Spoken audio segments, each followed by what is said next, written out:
चलिए जी आगे बढ़ते हैं। तो हम स्प्रिंग 2024 की अटेम्प्ट का Kaif 5 financial accounting and reporting 2 की अटेम्प्ट का पेपर देख रहे थे। सबसे पहले हम एमसीक्यूज वाला क्वेश्चन सॉल्व करते हैं जो कि आपके एग्जाम पेपर का क्वेश्चन नंबर 6 है। कहता है कि select the most appropriate answer from the above from the options available for each of the following multiple choice questions. One by one read करते हैं, डिस्कस करते हैं और सॉल्व करेंगे इसे। कहता है magnificent Motors is a car dealer. It sells car for cash and also offers a certain model for sale by lease. Company sold a car on lease on 1st January 2023 and the following information is relevant. एक company हमारे पास magnificent motor के नाम से जो कि एक car dealer है, cash पे भी कार सेल करती है और लीज पे भी कार सेल करती है। कह रहा है 1 जनवरी 2023 पे हमने एक कार लीज पे सेल की जिसकी इंफॉर्मेशन कुछ इस तरह से है। Price of the car in cash sale is 3.5 million. Cost of the car to Magnificent Motor is 2.5 million. Annual rentals in area is rupees 1 point something million. Lease term is 4 years. Interest rate implicit in the lease is 8%. Market rate of interest is 10%. And estimated residual value unguaranteed is 2 lakh. Which of the following amount is to be recognized as revenue on 1st January 2023? Sir हमने IFRS 16 लीजेस के standard में manufacturer dealer lease का concept cover किया है और manufacturer dealer lease के case में हमने manufacture dealer lease together with artificial low rate of interest का कॉन्सेप्ट भी कवर किया। अगर हमने ये कॉन्सेप्ट कवर किया है तो आपको याद होगा कि मैन्युफैक्चर डीलर लीज के केस में हम जो सेल रिकॉर्ड करते हैं वो रिकॉर्ड करते हैं lower of sales price, fair value और present value of lease payment. Present value of lease payments में यहाँ पे अपेरेंटली हमारे पास एक तो रेंटल्स हैं और दूसरा हमारे पास अनगारंटेड रेजिडुअल वैल्यू। अनगारंटेड रेजिडुअल वैल्यू है, चूंकि ये अनगारंटेड रेजिडुअल वैल्यू है तो ये आपके लीज रिसीवल का तो पार्ट बनेगा लेकिन ये लीज पेमेंट्स का पार्ट नहीं बनेगा। तो यहाँ पर हमारे पास रेवेन्यू का नंबर तो हम आसानी कैलकुलेट कर सकते हैं कि अगर हमारे पास 10,12,339 के रेंटल्स हैं, रेंटल्स इन एरियर है तो इनकी डिस्काउंटिंग करते हैं 1 - 1 + 10% raise to the power -4 whole divided by 10%।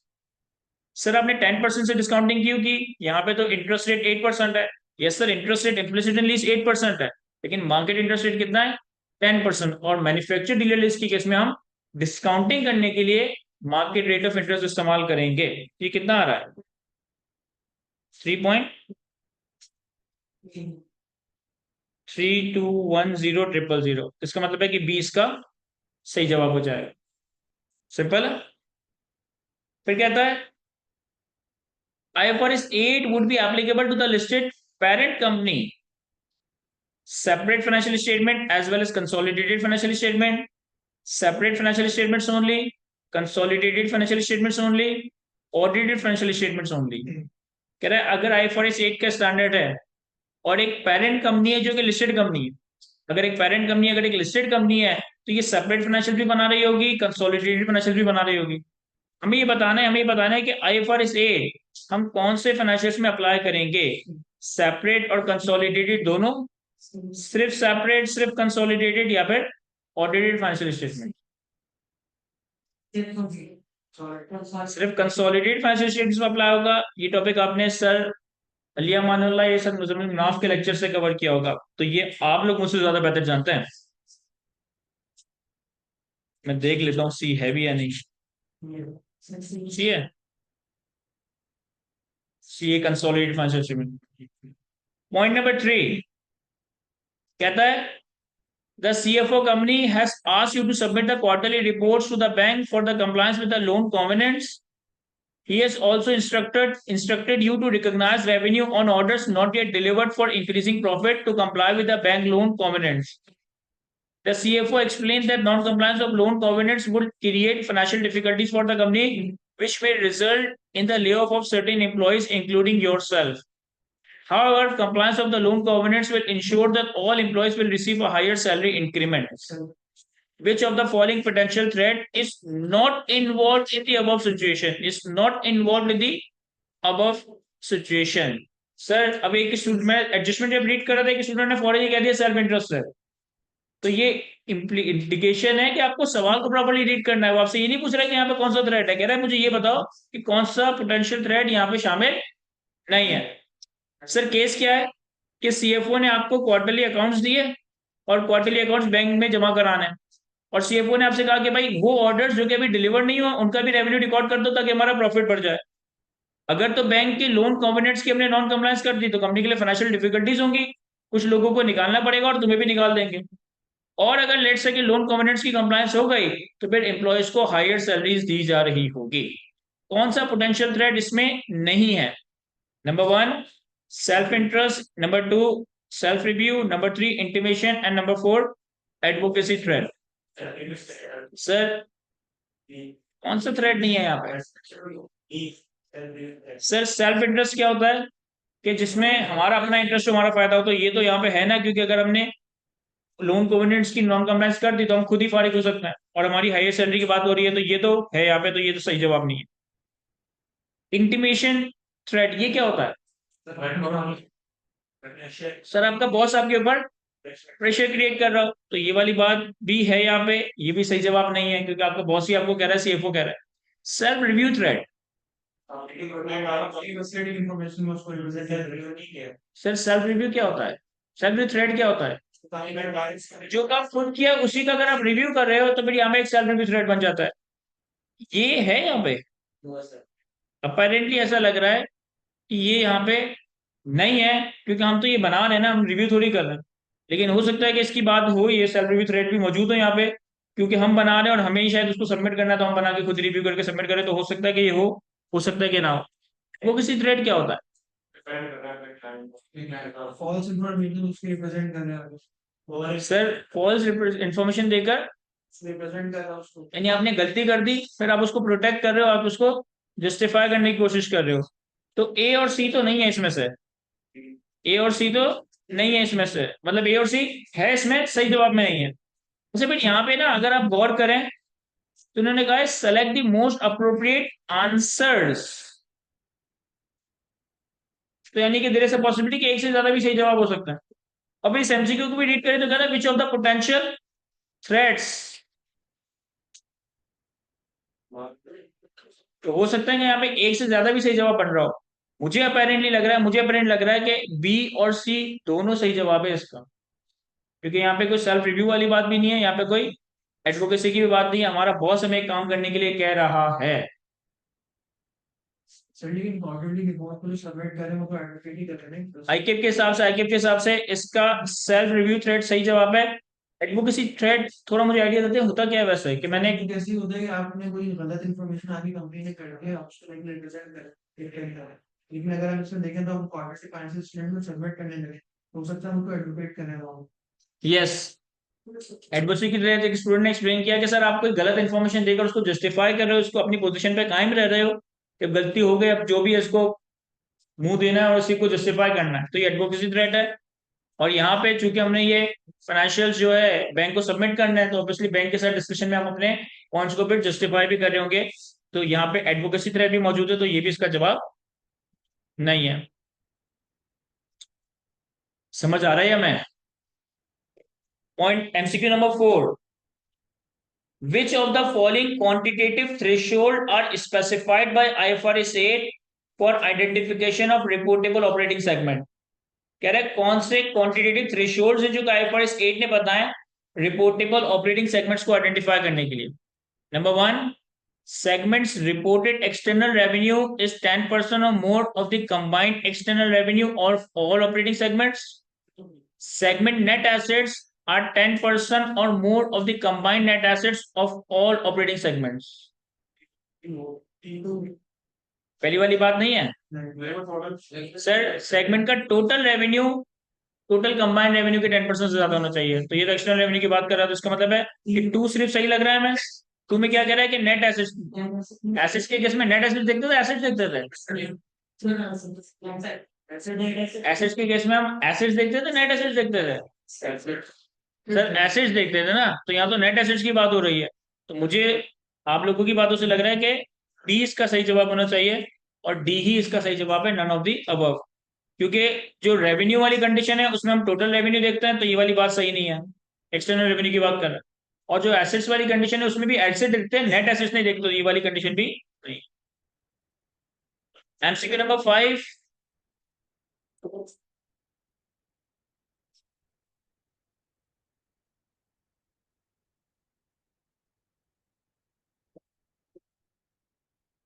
Beautiful limited operates a large dairy farm. In 2022, company received a government grant of 30 million on the condition that company adopt an organic cattle feed system and continue to do so for the next 5 years. If BL discontinue the organic cattle feed system at any time during the 5 year, BL will have to repay the entire amount of grant immediately. In 2024, the entire grants become repayable due to non-compliance by the BL.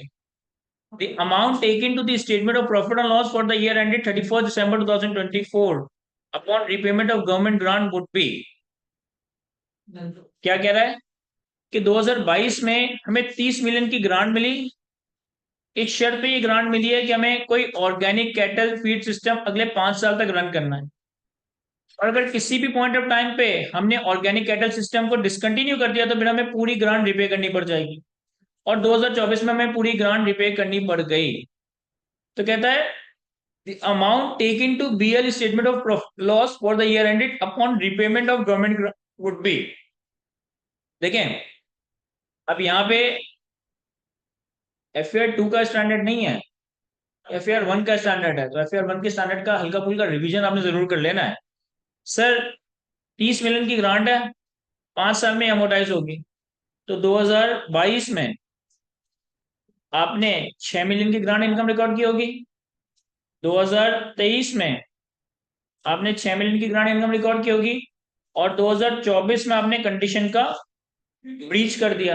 तो जब condition का breach कर दिया तो कोई grant income तो record नहीं होगी, और जो उल्टा रिकॉर्ड हो चुकी है उसे भी हम रिवर्स कर रहे होंगे, यानी कि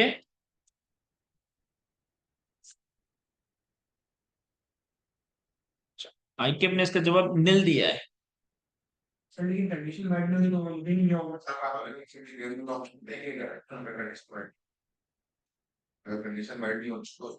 अगर कंडीशन सब्सिक्वेंटली मैट नहीं हो रही, अगर हमें एस्टिमेट्स हैं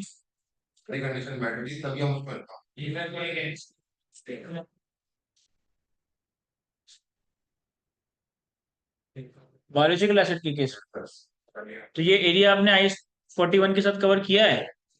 तो आप कह रहे हैं कि बायोलॉजिकल एसेट के केस में जब तक सारी कंडीशंस पूरी नहीं होगी हम इनकम रिकॉर्ड नहीं करेंगे। तो इसका मतलब है कि हमने 2022 में कोई इनकम रिकॉर्ड नहीं की होगी, 2023 में कोई इनकम रिकॉर्ड नहीं की होगी, और जब 22 और 23 में कोई इनकम रिकॉर्ड ही नहीं की तो अब रिपे कर रहे हो तो फिर कुछ भी रिवर्स नहीं होगा।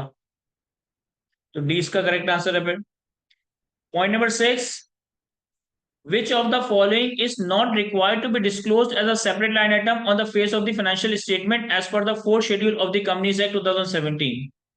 कहता है कंपनीज एक्ट 2017 के तहत कौन सी चीज ऐसी है जो कि आपने बैलेंस शीट के फेस पे नहीं दिखानी?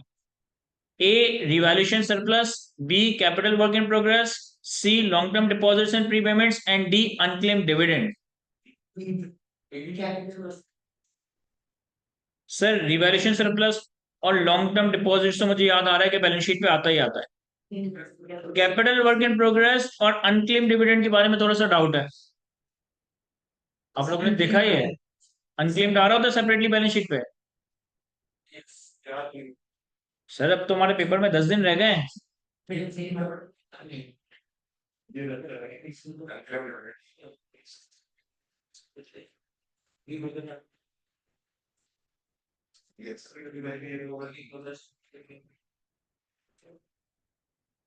Sir the 4th schedule,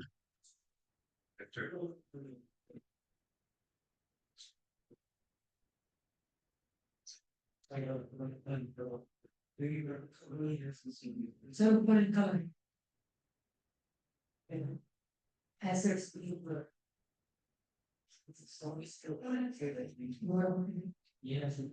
sir ये डिस्क्लोजर नहीं है। following item shall be disclosed as a separate line item on the statement of financial position. Revaluation surplus अलग से आएगा, लॉन्ग टर्म डिपॉजिट्स एंड प्रीपेमेंट्स अलग से आएंगे, और अनक्लेम डिविडेंड अलग से आएंगे। तो ये तीन तो ऑप्शंस में गिवन थे, तो ये तीन तो सही जवाब नहीं होंगे। तो फिर जो सही जवाब रह गया वो हमारा कैपिटल वर्क इन प्रोग्रेस ही रह गया। Point number 7, if an asset incorporates both intangible and tangible items, it should be treated under, कह रहा है अगर एक एसेट है जिसमें इंटेंजिबल और टेंजिबल दोनों हैं तो आप इसे कहाँ क्लासिफाई करेंगे? Either IAS 16 or 38, but once opted should be applied to all such asset consistently. IAS 38, IAS 16 and IAS 38 by segregating the cost of each element. And option D, IAS 16 or IAS 38 depending on which element is significant. क्या लग रहा है? एक बंदा ए कह रहा है, कुछ ज्यादा आवाज सी की आ रही है, एक दो की डी की आवाज बजी थी। मुझे ऐसा लगता है कि डी इसका सही जवाब है। आइदर IAS 16 और IAS 38 यही इसका सही जवाब है। अब देखो पहले क्या कह रहा है कि आइदर IAS 16 और IAS 38 but once object should be applied to all such asset consistently. ऐसी तो कोई बात हमने अकाउंटिंग में कभी पढ़ी ही नहीं है कि 16 और 38 में से कोई एक अप्लाई करो और कंसिस्टेंटली अप्लाई करो। अच्छा, सिर्फ IAS 38 अप्लाई करो। भाई फॉर एग्जाम्पल कि अगर मैं लैपटॉप बाय करता हूँ और इस लैपटॉप के साथ ऑपरेटिंग सॉफ्टवेयर भी बाय करता हूँ, लैपटॉप को चलाने की जरूरी है, तो क्या मैं इस लैपटॉप को सिर्फ IAS 38 में ले जा सकता हूँ? नहीं, तो ये वाली बात भी नहीं हो सकती। IAS 38 and IAS 16 by segregating the cost of each element. Sir अगर हम लैपटॉप बाय करें और इस लैपटॉप या हम कोई मशीनरी बाय करें, उस मशीनरी के साथ सॉफ्टवेयर भी बाय करें जो कि जरूरी है उस मशीनरी को चलाने के लिए, तो फिर हम इस मशीन को IAS 16 और सॉफ्टवेयर को IAS 38 में रिकॉर्ड नहीं करते, बल्कि हम कहते हैं कि ये डायरेक्टली एट्रीब्यूटेबल कॉस्ट है इस मशीनरी की, तो ये वाली बात भी नहीं हो सकती। लास्ट ऑप्शन है आइदर IAS 16 और IAS 38 depending on which element is significant. यानी कि अगर मैं 2 लाख रुपए का लैपटॉप परचेस कर रहा हूं और इसमें मैंने 10,000 रुपए की लाइसेंस ऑपरेटिंग सॉफ्टवेयर भी परचेस किया, तो यहाँ कंपोनेंट जो है वो टेंजिबल हिस्से का ज्यादा है, तो इसे मैं IAS 16 में क्लासिफाई करूंगा। और इसी के अगेंस्ट फॉर एग्जाम्पल के CA में ये होता है कि आप लोग लेक्चर्स परचेस करते हैं और आप लोगों को लेक्चर्स एक USB ड्राइव में दिए जा रहे होते हैं। तो अब USB ड्राइव एक टेंजिबल फॉर्म है और उसके अंदर लेक्चर्स है, लेकिन जो भी आप एडमिनिस्ट्रेशन को फीस पे कर रहे हो, क्या वो USB की कॉस्ट की पे कर रहे हो या लेक्चर्स की रिसोर्सेज की पे कर रहे होगे? सर ऑब्वियसली लेक्चर की रिसोर्सेज की पे कर रहे हो, USB की कॉस्ट तो नॉमिनल सी होगी, तो IAS 38 हो जाता है उसके। तो यहाँ अगर एक एसेट के अंदर दोनों आइटम है तो फिर आप ये देखो कि लार्जली ये एसेट क्या इंटेंजिबल है। हमने शायद इसकी एग्जांपल भी पढ़ी थी कि अगर आप कोई सॉफ्टवेयर वगैरह बाय करते हो तो वो CDs या फ्लॉपी डिस्क में आ रहे होता है, जब कोई पेटेंट वगैरह करते हो तो वो भी ऑन पीस ऑफ पेपर होता है, लेकिन उस पीस ऑफ पेपर या उस CD या फ्लॉपी ड्राइव की जो वैल्यू है वो बहुत ही इनसिग्निफिकेंट होती है, इन सेंस वो इंटेंजिबल होता है। और इसी के अगर आपको हैवी प्लांट एंड मशीनरी को इस तरह का एसेट वगैरह बाय करें जिसको चलाने के लिए अगर सॉफ्टवेयर वगैरह चाहिए, तो फिर ये इंटेंजिबल में नहीं IAS 16 में क्लासिफाई हो रहा होगा। उसको दूसरे स्टैंडर्ड के साथ ट्रांसफर कर, तो ये IAS 16 के हिसाब से बना नहीं, वो ये कह रहा है कि अगर कोई एसेट ऐसा है, जैसे फॉर एग्जांपल जिस एक्सेप्शन की आप बात कर रहे हो ना, एक्सेप्शन का मतलब ये है कि इंटेंजिबल एसेट का मतलब है कि एक ऐसा एसेट जिसकी कोई फिजिकल सब्सटेंस नहीं है, और फिर एक डेफिनेशन है कि identifiable non monetary intangible having no physical substance. लेकिन फॉर एग्जांपल कि आपने एक एसेट लीज पे लिया, तो अब या मैंने ये जगह लीज पे ली, तो ये जगह मैं इस्तेमाल कर रहा हूँ, लेकिन इस जगह को जो यूज करने का राइट है वो एक पीस ऑफ पेपर है, तो वो पीस ऑफ पेपर इटसेल्फ एक इंटेंजिबल है, क्योंकि उस रेंट एग्रीमेंट ने मुझे ये राइट दिया है, मुझे जगह मेरी नहीं होगी, मुझे उस रेंट एग्रीमेंट ने ये राइट दिया है कि मैं इस प्रॉपर्टी को इस्तेमाल कर सकता हूँ as per the rent agreement. तो वो जो रेंट एग्रीमेंट है ना वो भी इटसेल्फ इंटेंजिबल है, लेकिन चूंकि इस रेंट एग्रीमेंट के लिए IFRS 16 का एक अलग अकाउंटिंग स्टैंडर्ड है, तो अब इस राइट को आप IAS 38 में रिकॉर्ड नहीं करोगे, बल्कि IFRS 16 के तहत लीजेस के तौर पे रिकॉर्ड कर रहे होगे, वो ये exception. Sir MCQ number 8, IFRS 16 permits certain assets to be exempt from the recognition treatment for right to use. Which two of the following assets leased to an entity would be permitted to be exempt? तो बहुत आसान सी दो exemption हमने cover किया है, एक short term lease और एक lease of low value item. Point number A में कहता है N equipment costing 45 million lease for 60 months. Sir 45 million एक तो अमाउंट भी सिग्निफिकेंट है और 60 महीने यानी कि तकरीबन 5 साल, तो शॉर्ट टर्म लीज भी नहीं है, तो ये तो नहीं है। An item of furniture costing 30,000 lease for 24 months. चूंकि 24 मंथ्स है तो शॉर्ट टर्म लीज तो नहीं है, लेकिन 30,000 की वैल्यू लो वैल्यू लीज लग रही है, तो ये सही जवाब है। A new motor vehicle cost of 1.5 million lease for 12 months. Yes. Sir millions में अमाउंट आ रही है तो लो वैल्यू तो नहीं है, लेकिन लीज टर्म सिर्फ 12 मंथ्स की है, तो ये शॉर्ट टर्म लीज एक्सेप्शन है. And a new laptop costing 1.5 lakh lease for 36 months which is expected to be subleased for 24 months. क्यों सर? हमने जो लो वैल्यू लीज की एक्सेप्शंस कवर की थी, उस लो वैल्यू लीज की एक्सेप्शन में एक एक्सेप्शन थी कि एसेट अगर लो वैल्यू है लेकिन अगर आप उसको सबलीज करने जा रहे हो तो फिर आप अपनी हेड लीज के ऊपर एक्सेप्शन अप्लाई नहीं कर सकोगे, उस पर आपको आईएफआरएस 16 ही अप्लाई करना पड़ेगा. ये बात याद आ रही है? मैं सर ये बात कहाँ पढ़ी थी हमने? सर ये बात पढ़ी थी हमने आईएफआरएस 16